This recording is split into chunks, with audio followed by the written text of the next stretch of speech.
Welcome back to the channel. In this video we are going to see how to build up a proxy chain.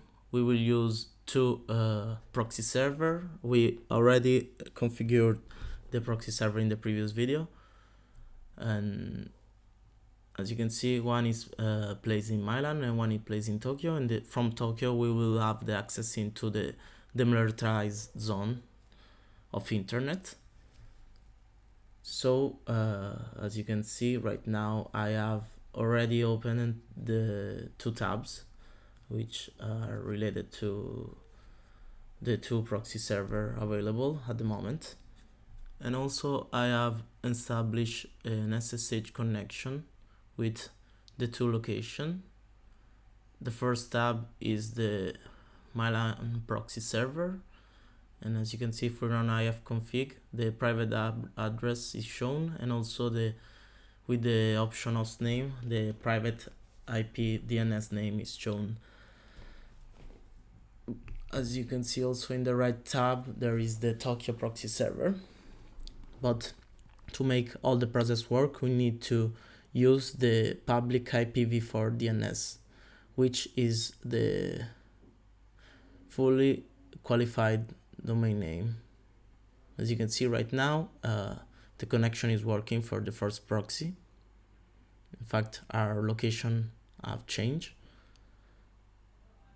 but we need to set the other hosts that we want to do with the other proxy server, and we need to insert the fully qualified domain name. Just to demonstrate that the fully qualified domain name is working, I'm running the Python server with the module HTTP server in the port 8000.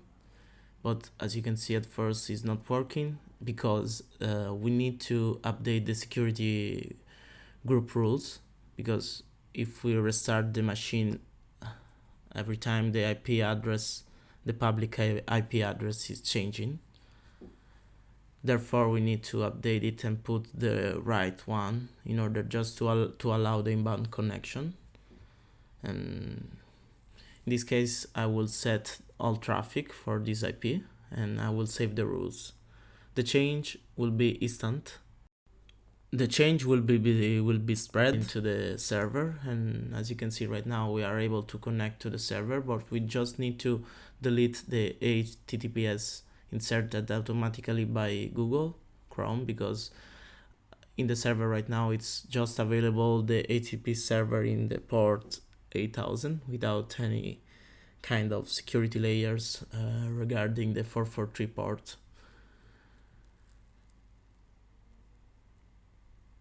Okay, now that we have the fully qualified domain name, we can focus on the main setting to build this proxy chain. But at first I want to show you the logs, just to make you aware about all the things that are going on into this proxy server. And as you can see, the main log that we can find in the normal and default configuration is the IR direct, which indicates that Squid forwards the request directly to the origin server. And as you can see, all the incoming connection is coming from the IP base in room, because this is the just with one host made by the proxy server. So if we want to change it, we need to edit the config file of Squid into this directory, and we need to add a property. I just comment here just to remind me in future that there is a parent proxy available, and we need to insert the cache peer. The cache peer is a property that has different kind of settings available, but in this case we will focus on the one that will set the parent proxy. as you can see, we insert the fully qualified name and the 0 that indicates the priority, and the never direct, which indicates that all the packets will be forwarded without any exception and any restriction, with the option allow all.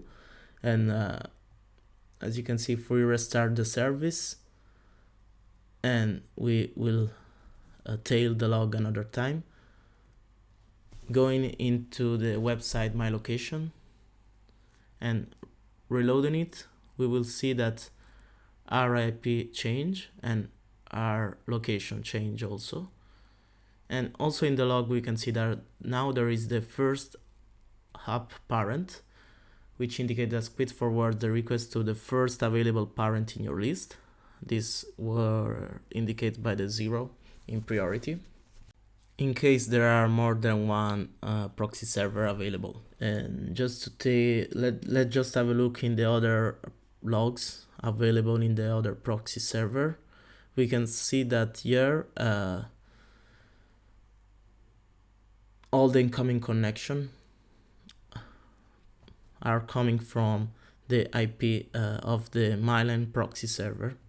If you enjoyed this video, please leave a like and subscribe. In future I will bring out more video focusing on Squid and other kind of technology. We will see what will happen. See you in the future.